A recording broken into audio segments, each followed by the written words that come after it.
Assalamualaikum warahmatullahi wabarakatuh. Perkenalkan, saya Yana Atia Kusumaningsih dengan NPM A1A021090 dengan dosen pengampu Bapak Wisman MPD.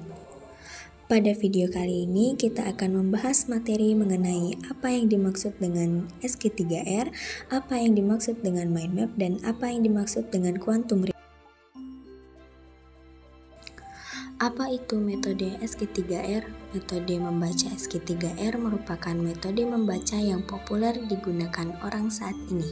Metode SQ3R memberikan strategi yang diawali dengan membangun gambaran umum tentang sesuatu yang dapat dipelajari, menumbuhkan pernyataan. 5 proses metode SQ3R. Survei merupakan suatu kegiatan memeriksa atau meneliti atau mengidentifikasi seluruh isi bacaan. Question merupakan kegiatan menyusun daftar pernyataan yang relevan dengan isi bacaan. Read adalah proses membaca secara aktif untuk mencari jawaban atas pernyataan-pernyataan. Recite merupakan proses menghafal setiap jawaban yang telah ditemukan. Dan review merupakan kegiatan meninjau ulang seluruh jawaban atas pernyataan yang tersusun tersebut. Langkah-langkah penerapan metode SQ3R.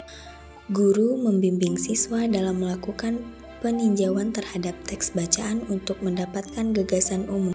Guru meminta siswa untuk mengajukan berbagai pertanyaan tentang gambaran isi bocoran yang akan dibacanya, bila perlu dengan menyusunnya dalam sebuah catatan kecil.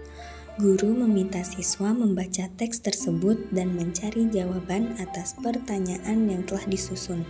Guru membimbing siswa dalam mengutarakan kembali dengan kata-kata sendiri tentang jawaban atas pertanyaannya, sekaligus mengingat pokok-pokok pentingnya. Guru meminta siswa untuk mengungkapkan kembali pokok-pokok yang penting atau isi bacaan dengan kata-kata sendiri dari awal.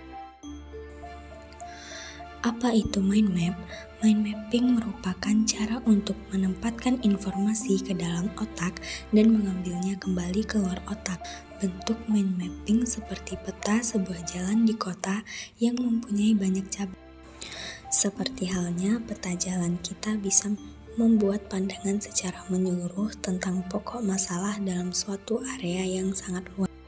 Peta, kita bisa merencanakan sebuah rute yang tercatat dan tepat dan mengetahui kemana kita akan pergi dan di mana kita berada.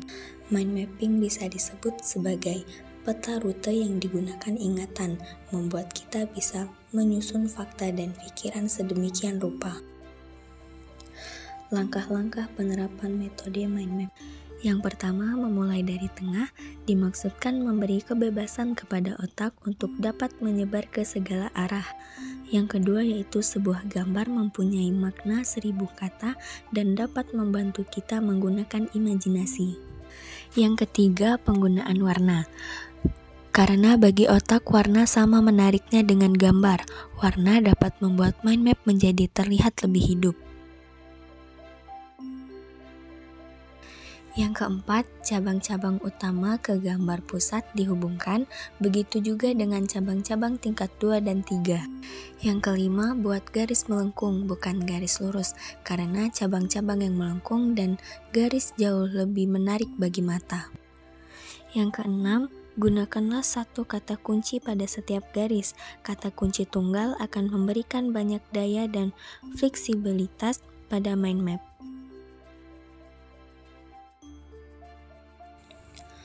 Apa itu quantum reading?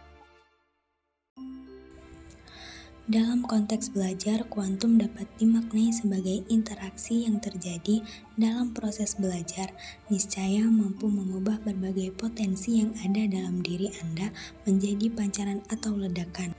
Langkah-langkah quantum reading. Yang pertama, mencari AMBAK atau apa manfaat bagiku. Yang kedua, manfaat dalam membaca buku. Yang ketiga, membangun sugesti dan persepsi dalam membaca buku.